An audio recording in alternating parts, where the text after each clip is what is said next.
할렐루야. 반갑습니다. 오늘 가만히 앉아보니까 36년 전에 제가 3학년으로 우리 학교가 동산동에서 이곳으로 옮겨올 때에 3학년으로 이 자리에 와서 예배를 드렸던 그 시간이 새록새록 되새겨집니다. 우리 여기 오신 두 분 목사님 전부 다 우리 영신 졸업생입니다. 울산에서는 그래도 영남신학대학교 졸업한 출신 목사님들이 목회를 잘하고 계십니다. 그래서 한 240명 정도 되는 목사님들 가운데서 거의 60% 정도가 우리 영신 출신들입니다. 아마 신학교도 원래 이 울산이 부산 장신 권역입니다. 그런 불구하고 우리 쪽에 울산 영신에 가장 많이 와 있는 것으로 그렇게 파악을 하고 있습니다. 오늘 여러분들 만나게 되어서 너무 감사하고 또 신학의 길을 걷고 있는 여러분에게 하나님의 깊은 위로하심과 은총이 함께 하시기를 축복합니다. 사실 이 길은 결코 쉽지가 않습니다. 때로는 학업의 부담감, 또 미래에 대한 불안, 그리고 현실적인 목회의 도전에 아마 직면하고 있을 것입니다. 신학교의 강의실에서 배우는 신학적 지식과 또 현실 속에 부딪히는 목회적 경험 사이의 간극이 여러분을 혼란스럽게 할 수도 있습니다. 때로는 교회와 세상이 기대하는 목회자의 모습이 달라 보이고 또 그 속에서 여러분이 살아가야 할 길이 희미하게 느껴질 수도 있습니다. 하지만 하나님께서는 여러분을 향한 분명한 뜻과 계획을 가지고 계심을 믿습니다. 신학 공부는 단순한 지적 탐구가 아니라 하나님의 부르심에 대한 응답이기 때문입니다. 오늘 이 말씀을 통해서 여러분이 다시금 소명의 확신을 얻고 하나님 앞에서 겸손히 순종하는 목회자의 길을 갈 수 있기를 주의 이름으로 축복합니다. 오늘 본문은 사울이 바울이 되었던 다메섹의 경험과 관련된 이야기입니다. 바울의 다메섹 경험과 관련해 가지고 제가 우리 영남신학교에서 강의를 하면서 종종 던졌던 질문이 있습니다. 여러분에게는 여러분만의 다메섹이 있습니까? 제 소개를 잠시 드리자면 저는 97년도에 집사람하고 아이들 둘이와 함께 교회를 개척하러 갔습니다. 후원하는 교인 하나도 없고 후원하는 교회도 하나 없고 무식하게 교회를 개척했습니다. 하고 난 뒤에 큰 사고 나서 대퇴부가 완전히 파괴되는 사건을 겪었습니다. 겨우 목발 짚고 병원에서는 퇴원하지 말라 하는데도 불구하고 제 스스로 의지를 가지고 퇴원해서 교회 창립 예배를 드렸습니다. 창립이 될 때는 사람들이 엄청 많이 왔습니다. 그런데 다음날 아침이 되니까 주일날 교인들은 하나도 없고 집사람하고 아이 둘이서만 덩그러니 예배를 드렸습니다. 그런데 1년, 2년 뒤에 다시 또 사고가 나서 관절 받침대가 깨어지는 사고를 겪었습니다. 그리고 더 이상 제 몸 혼자서는 거늘 수가 없고 목발을 의지해서 걸어야만 했습니다. 제가 이런 상황들을 보면서 참 인생도 기구하다 그런 생각을 갖게 되지만 저는 한 번도 제 스스로가 인생이 기구하다라고 생각해 본 적은 없습니다. 하나님이 저와 함께 하셨고 저를 도우셨고 합력의 선을 이루시는 하나님이셨기 때문입니다. 오히려 사고 나고 다치고 깨어지고 그러면서 제가 원래 어디 나다니는 것을 참 좋아합니다. 여행도 좋아하고 또 운전해서 어디 나들이 가는 것도 좋아하는데 사고가 나고 걸을 수가 없으니까 제가 할 수 있는 것은 서재실 앉아서 책 보고 연구하는 것입니다. 그래서 지금도 잠을 자다가 깨면 12시든 12시 반이든 깨면 그 다음에 잠은 자는 게 아까워서 내려가서 글을 쓰고 책을 씁니다. 아마 3월 하반기 4월 초쯤 되면 기독교 변정학이라고 해서 책이 한 권이 또 집필되어져 나옵니다. 하나님이 어떤 의미에서 제가 다쳤기 때문에 사실은 공부를 할 수 있었고 그래서 2006년부터 계명대학교에서 시간 강사 및 겸임 교수로 또 우리 학교에서는 2008년부터 시간 강사로 특임 교수로 지금까지 섬겨오고 있습니다. 제게는 아이가 서희가 있습니다. 큰딸이 지금 사모로 가서 서울에서 전도사 사모로서 열심히 잘 섬기고 있는데 제 사이가 우리 영신신대원을 졸업해서 잘 하고 있습니다. 아이가 태어났는데 오늘로 60일째입니다. 제 아들이 맨 목회를 하고 있습니다. 서울에서 목회를 하고 있는데 이 아들이 고등학교 2학년 때에 제게 이야기하기를 아빠 나 신학할래 라고 하더라고요. 그래서 제가 물었습니다. 아들 너한테 담에색이 있니? 그랬더니 이 아이가 주저하지 않고 이야기를 합니다. 아빠 저 있어요. 제가 고등학교 1학년 때에 너무 힘들 때에 정말 사람 만나기조차 어려운 사건 속에 있었을 때에 하나님이 저를 찾아오셨고 제게 만남이 있었습니다. 그러길래 그러면 신학하라 라고 했습니다. 신학교에 입학하고 난 뒤에 3학년 1학기 마치고 군에 갔다 오고 복학했을 때에 집사람이 내려오라고 했습니다. 그리고 집사람이 10시부터 새벽 3시까지 아들하고 신강의를 벌입니다. 전과해라. 너는 신학교 목회자로서 자격이 없다. 전과해라. 전과하면 앞으로 네가 하고 싶은 거 내가 다 밀어줄게. 그런데 아들하고 신강의 벌입니다. 나는 전과 못합니다. 이 길 가야 됩니다. 그렇게 신강을 벌이다가 결국 집사람이 마지막 선전포고를 했습니다. 너 전과하지 않으면 이 시간 휴대폰하고 카드 내려놓고 그럼 네가 가지고 갈 수 있는 집만큼 다 가지고 가라. 마지막 선포였습니다. 어떻게 됐을까요? 갑자기 집사람이 제가 안방에서 혼자서 조마조마하게 있는데 쫓아들어왔습니다. 아들 어디 갔느냐고. 무슨 소리냐고. 당신하고 이야기하지 않느냐고. 아들이 없대요. 깜짝 놀라가지고 집사람이 찾고 있는데 이 아들이 자기 방에 들어가서 가방에다가 자기 옷가지를 챙기고 있는 겁니다. 너무 놀라가지고 집사람이 꺼지고 내왔습니다. 야 이놈 새끼야 신학이 그렇게 중요하냐 라고 했더니 이 아이가 이야기합니다. 엄마 내가 부모님은 나중에 내가 잘 되고 난 뒤에 돌아와서 얼마든지 섬길 수가 있지만 제가 제 꿈은 포기하지 못합니다. 그 이야기 듣고 집사람이 두 손 들면서 그래 알았다. 너 신학해라. 그만하면 됐다. 그리고는 이제는 집사람이 확실한 후원자가 되었습니다. 뭐가 필요하다 그러면 저보다 더 잘해줍니다. 너무 섭섭해서 한 번은 이야기했습니다. 여보 낳은 자식만 챙기지 말고 데려온 자식도 좀 챙겨주세요. 오늘 제가 여러분 똑같은 질문을 던지면서 오늘 말씀을 시작하고자 싶습니다. 여러분에게는 담에색이 있습니까? 여러분이 정말로 주님을 만나고 경험했던 사울이 바울이 되던 그 담에색의 경험이 있습니까? 우리는 잘 알듯이 바울은 원래 예수 믿는 사람들을 핍박하는 열렬한 유대인이었습니다. 그는 하나님의 일을 한다고 확신하면서 교회를 받게 했지만 실상은 하나님과의 뜻과는 정반대의 길을 걸어가고 있었습니다. 그렇지만 다메섹으로 가는 길에서 한순간에 그의 삶은 바뀌어졌습니다. 하늘에서 비치는 강한 빛이 그를 둘렀고 그는 땅에 엎드러지면서 주님의 음성을 들었습니다. 바울의 이 다메섹의 경험은 단순한 신학적 깨달음이 아니었습니다. 그것은 그의 삶을 송두리째 바꾸는 극적인 신앙 체험이었습니다. 그는 단순한 교리를 배우는 것이 아니라 살아계신 예수 그리스도를 인격적으로 만나는 영적 변혁을 경험했습니다. 신학교는 단순히 목회자 자격증을 구비하는 곳이 아닙니다. 그것은 다메섹이어야 되는 것입니다. 신학교는 교리를 배우는 장소가 아니라 예수님과의 깊은 만남을 통해서 새로운 피조물이 되어야 하는 자리여야 합니다.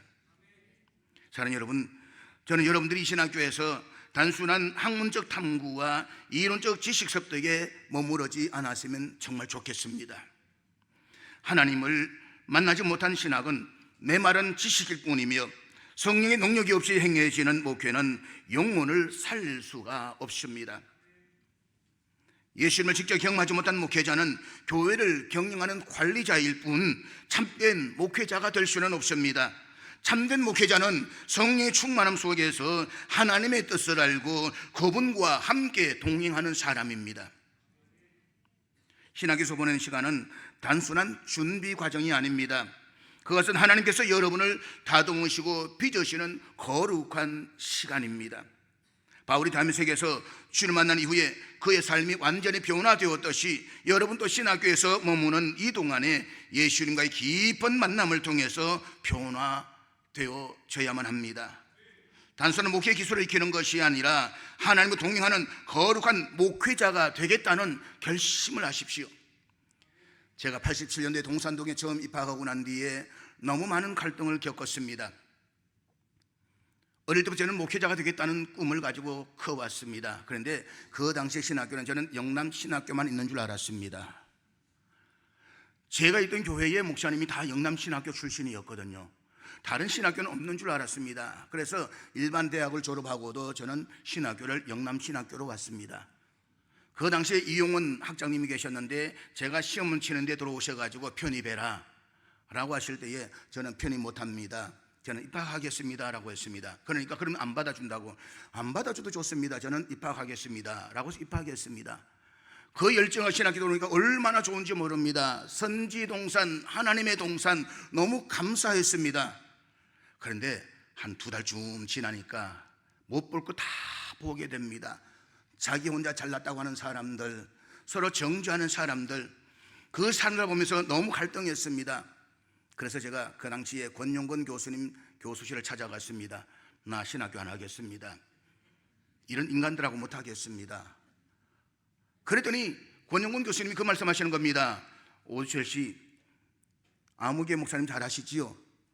제 지도 목사님이었습니다.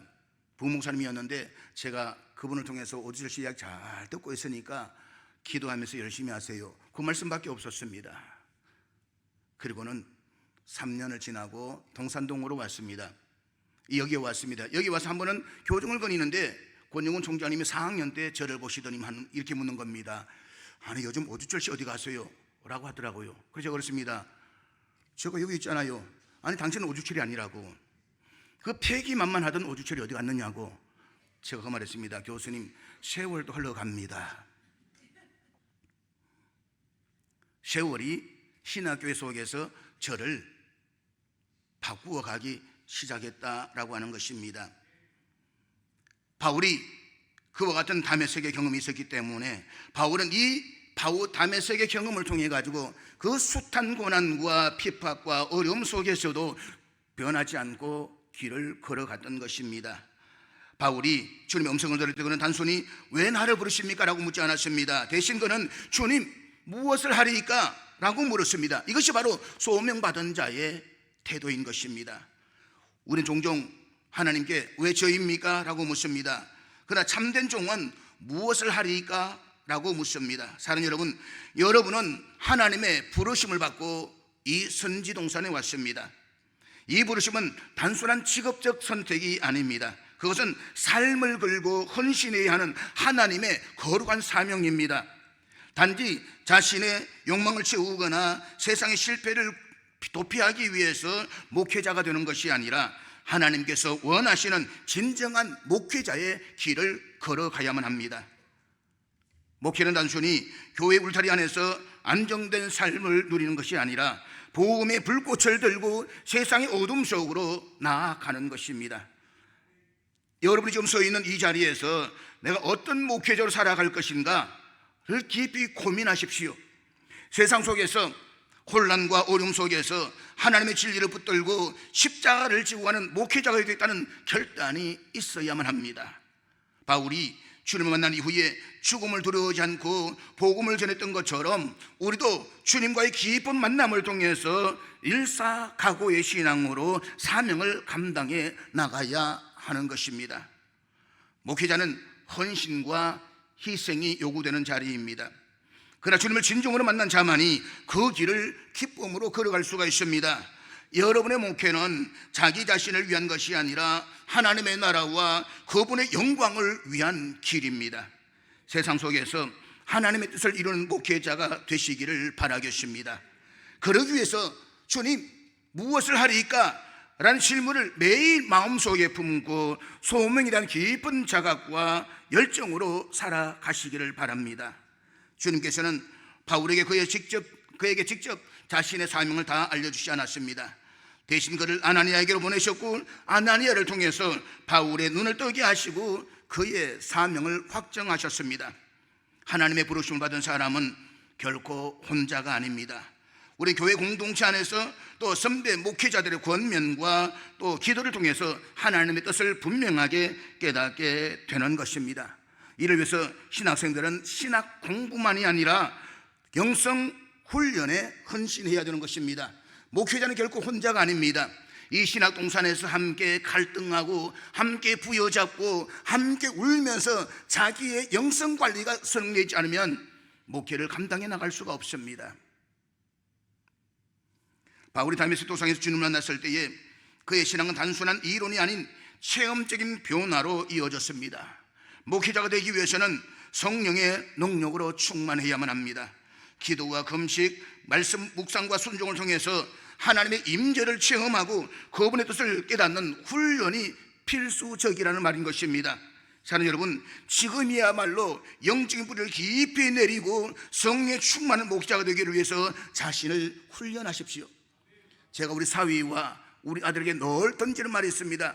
영성이 관리되지 않으면 목회하지 마라. 교인들보다 영성인 지위가 우월하지 않으면 목회를 포기해라. 최소한 목회자라고 한다는 것은 교인들을 영적으로 이끌어가는 사람들인 것입니다.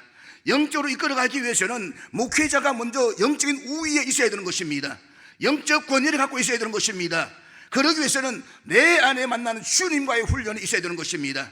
주님 만남 없이 스마트폰만 들고 거기에서 알랑하게 살아가는 우리들이 어떻게 교인들을 신앙으로 이끌어갈 수가 있는 것입니까? 어떻게 그들에게 영성을 이야기할 수가 있는 것입니까?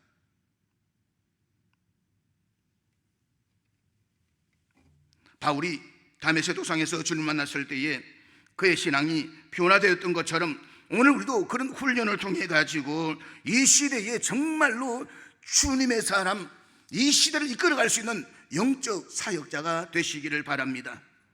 바울은 주님의 만난 이후에 즉시 순종했습니다. 그는 더 이상 자신의 계획을 따르지 않고 주님의 인도하심에 순복했습니다. 그는 자신의 삶을 철저히 주님께 맡기고 오직 복음을 위해서 살았습니다. 오늘 우리의 시대는 참으로 혼란스럽고 교회는 도전받고 있으며 목회자의 역할이 더욱더 중요해지고 있습니다. 이 시대의 목회자는 단순히 직업인으로서 목회자가 되어서는 안 됩니다. 단순히 도피적으로 아니면 직업으로 신학을 도피해왔다고 한다면 제발 부탁드립니다. 신학을 그만두시고 세상에서 다른 직업을 찾아서 직업인으로 나아가시기를 바랍니다. 솔직히 교회에서 받는 월급보다 사례보다 세상에서 막노동으로 받는 돈이 훨씬 더 많을 것입니다. 우리는 돈을 모아서 온 것도 아니고 세상의 명예를 위해서 온 것이 아닙니다. 주님이 좋아서, 주님이 걸으신 길이 너무 좋아서 주님의 사명을 감당하기 위해서 여기에 온 것입니다. 목회를 하다 보면 좋은 일만 있는 것이 아닙니다. 교인들이 얼마나 지금 현재 완악해져 가고 있습니까? 지난 주간에 제가 어느 권사님 만났는데 그 권사님 이야기합니다. 목사님, 제가 우리 목사님 그룹에 있는 것만 해도 너무너무 감사합니다. 그런데 요즘 교인들이요, 목사님 설교 듣고 난 뒤에 손가락질을 하고 따지고 하는 걸 보면 제가 가슴이 억장이 무너집니다. 이게 현실입니다. 정말 우리가 체험 없는 삶을 살아간다고 한다면, 주님과의 만남이 없다고 한다면 이 목회 길 너무 힘듭니다. 그 힘든 길 왜 가십니까? 차라리 지금이라도 학교 그만두고 세상에 노동으로 나가기만 해도 훨씬 더 많은 돈을 벌 수 있지 않겠습니까? 목회는 안정된 직장이 아니라 하나님의 부르심을 받은 사명자의 길입니다. 교회를 세우고 성도를 섬기며 시대를 향해서 복음을 전하는 사명은 결코 쉬운 길이 아닙니다. 하지만 하나님의 부르심에 응답하는 삶만큼 가치 있는 길은 없습니다. 간혹 어떤 분들이 제게 질문을 던질 때가 있습니다. 목사님, 목사가 좋습니까? 교수가 좋습니까? 그러면 저는 죽었다 깨어나도 목사하겠습니다. 저는 목사가 좋습니다. 다시 선택하라면 저는 목사를 할 것입니다. 또 선택하라면 저는 목사를 할 것입니다. 저는 목회가 너무 좋습니다. 주님과 매일 만날 수 있고 주님의 뜻을 감당할 수가 있고 그런 내 영성의 신앙을 관리할 수 있기 때문에 이 길이 그렇게 좋을 수가 없습니다. 우리가 목회자로 서려면 직업적인 안주와 타협을 거부하고 불타는 소명의식과 희생의식을 각오를 가져야만 합니다. 바울처럼 주님과 인격적인 만남을 통해서 깊은 신앙과 영성을 갖춘 자만이 끝까지 이 길을 걸어갈 수가 있는 것입니다. 오늘 많은 목회자들이 현실적인 어려움 속에서 소명을 잃어버리는 경우가 많이 있습니다. 그러나 하나님께서 우리를 부르시는 목적은 단순히 교회를 유지하는 것이 아니라 생명을 다해서 복음을 전하는 것입니다. 우리 정말로 필요한 것은 편안한 목회자가 아니라 십자가를 지고 주님을 따르는 헌신된 목회자인 것입니다. 여러분이 이 시대에 그와 같은 사명자로 설 수 있기를 주의 이름으로 축복합니다. 신학교로 흔히 선지동산이라고 말합니다.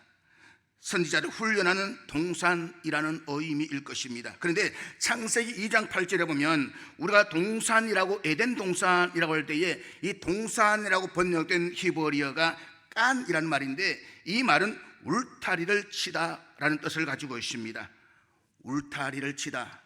그러니까 하나님께 사람을 지으시고 그 사람을 에덴 동산을 창시하는 그곳에 두시면서 체험하신 일이 무엇이냐?